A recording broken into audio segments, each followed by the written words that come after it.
आज हम इस वीडियो में चर्चा करने वाले हैं। इस वीडियो में जानेंगे कि जनजाति लोग कौन थे।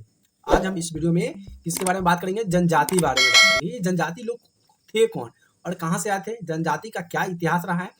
तो हम जनजाति के बारे में, इतिहास के बारे में चर्चा करने वाले हैं।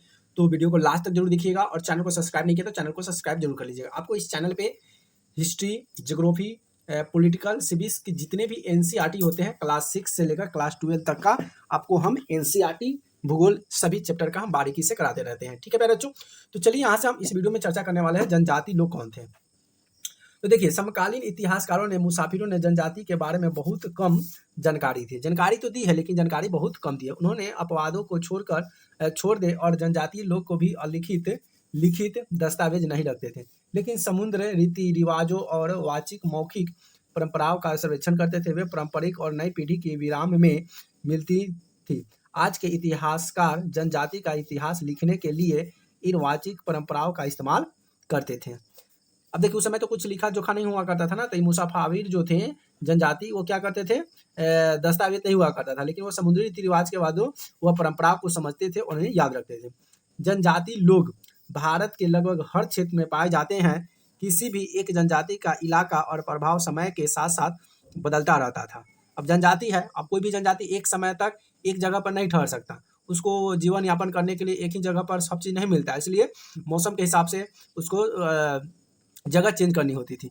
कुछ शक्तिशाली जनजाति के बड़े बड़े इलाके का नियंत्रण था। पंजाब में खोखर जनजाति, अब इसको याद कर लीजिएगा, वेरी इंपॉर्टेंट क्वेश्चन आ गया यहाँ पे कि पंजाब में कौन सी जनजाति पाई जाती है? 13वीं और 14वीं सदी के दौरान बहुत प्रभावशाली थी। यहाँ बाद में मखर लोग गखर लोग ज़्यादा महत्वपूर्ण हो गए थे। जैसे कि जनजाति तो सभी होती है और उसमें कोई जनजाति जो होती है महत्वपूर्ण हो जाती है, फेमस हो जाता है, उनके जो जाने लगते हैं, ज़्यादा महत्वपूर्ण हो गए। उन्होंने मुखिया कमाल खान गखन को बादशाह अकबर के मनसबदार बनाया था। मुल्ताना और संध में मुगल द्वारा अधीन कर और उसे अपने लंगा और लरधुन के लोगों के प्रभुत्व अत्यंत विस्तृत क्षेत्र पर था। उत्तर पश्चिम में एक और विशाल एवं शक्तिशाली जनजाति रहती थी जिसका नाम था बलोच। क्या नाम था? बलोच। ये लोग अलग अलग मुखिया वाले कई लोगों के छोटे किले में बटे हुए थे। और वहाँ पे एक छोटे से जो बनता था, कहने का मतलब जनजाति था, तो बहुत सारे जनजाति जब इकट्ठा हो जाता था तो उसमें जो ताकतवर होता था, बुद्धि वाला होता था, एक राजा बन जाता था। तो वहाँ पे एक शक्तिशाली जनजाति था जिसको हम क्या कहते हैं? बलोच कहते थे। ये लोग अलग अलग मुखियों वाले कई छोटे छोटे कुलों में बटे हुए थे, छोटे छोटे समूह में बटे हुए थे।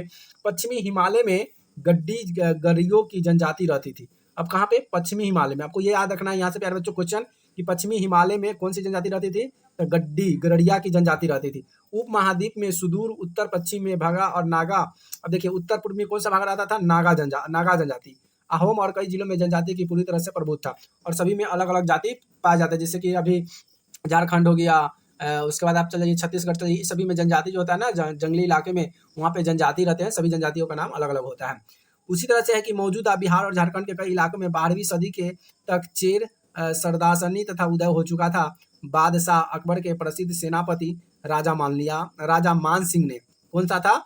बादशाह अकबर के प्रसिद्ध सेनापति, मतलब अकबर के सेनापति हुआ करते थे। कौन? राजा मान सिंह ने 1591 में चेर लोगों को हमला कर दिया और उन्हें परास्त कर दिया। परास्त का मतलब क्या होता है? उसे मारता है, क्षति पहुंचाता है, उसे हमला कर देता है। उन्हें लूट कर अच्छा खासा माल इकट्ठा कर लिया। लूट का मतलब क्या होता है? कहीं पे बहुत सारे खजाने होते हैं, पैसे होते हैं, धन दौलत होते हैं, सभी को लूट लेता है और इकट्ठा कर लेता है। लेकिन वे पूरी तरह से अधीन नहीं बन पाए थे।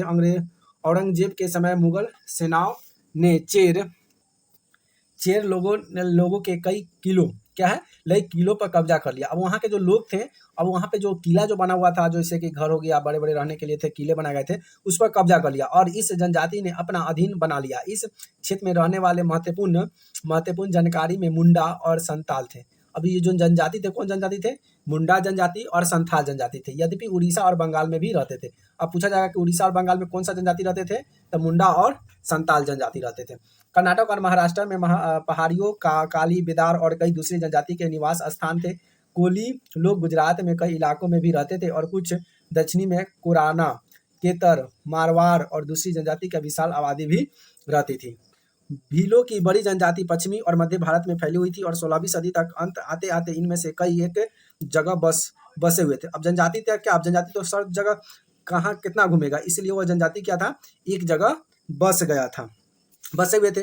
खेतिहर और यहाँ तक कि जमींदार बन चुके थे। अब ये जनजाति क्या था, जब एक जगह बन जाता है, बस जाता है, तो उनकी जनसंख्या बढ़ जाती है, उसमें से एक क्या बन जाता है, जमींदार बन जाता है और सभी पर हुकूमत चलाता है।